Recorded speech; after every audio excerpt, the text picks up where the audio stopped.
We want to officially introduce Leah Rochwarg, who's the senior partner at Seyfarth Shaw, one of the best firms in Boston and very nationally known. Welcome to the show.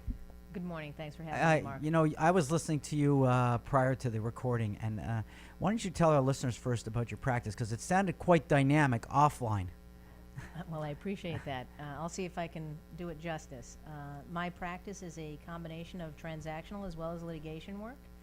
I would say right now it's probably about 50-50 in terms of the breakdown.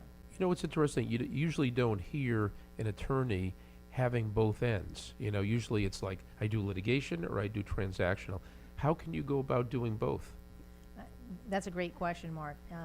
You know, the way that I do that is much of my practice, or all of my practice, is really driven by client needs. And I do find that in doing transactional work for a number of my development clients, it actually helps my litigation skills as well as my litigation preparation, and vice versa.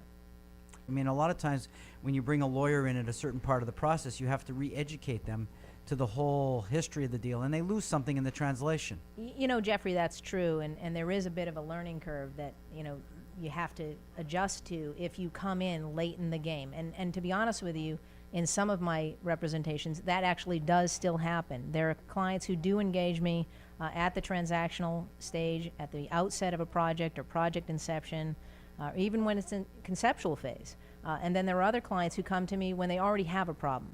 They're already either pre-litigation or in litigation.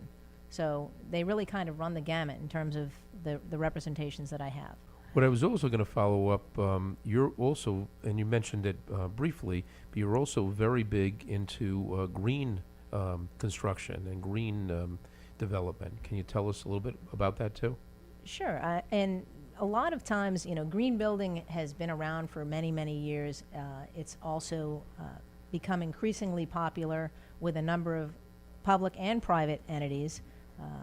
And one of the things that's great about green building is you don't necessarily have to follow any particular criteria. In other words, what I mean by that is it doesn't have to be a LEED project. It doesn't have to be a Green Globes project.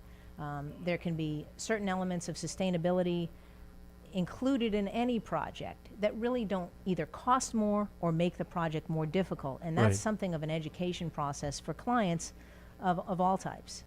So you have relationships, though, during the construction process. If somebody says, I want to go green, you know all the key, not only regulations, but you know all the steps that somebody could go through in the process? And certainly if I don't know the steps, I have colleagues who do know those steps. So there are many things that I do know, and I certainly don't profess to know everything about green Right. building. Right. That said, I know where to look for the regulations that might apply to a particular project or a particular aspect of a project. I know the resources to tap into. And, you know, sustainable development is important to our economy as well as, you know, the entire climate itself. In different steps, whether it's somebody that's an entrepreneur that's going to get involved in building maybe a small building to start with, you could help them, and then obviously the large clients you can handle too. But do you have the ability to work with entrepreneurs and startups that maybe don't have the initial budget but would like to work with a firm like yours because they're getting involved? Like, for example, Jeffrey and I have friends that started with one building and now then they go multiple, just like companies that have promise. Sure. I mean, I'm always willing to entertain new opportunities, new clients. You know, I started out as a new lawyer, and I didn't have any clients or any experience whatsoever. So Right. giving those startups and entrepreneurs new opportunities, significant opportunities, you know, the opportunities are really endless for both of us.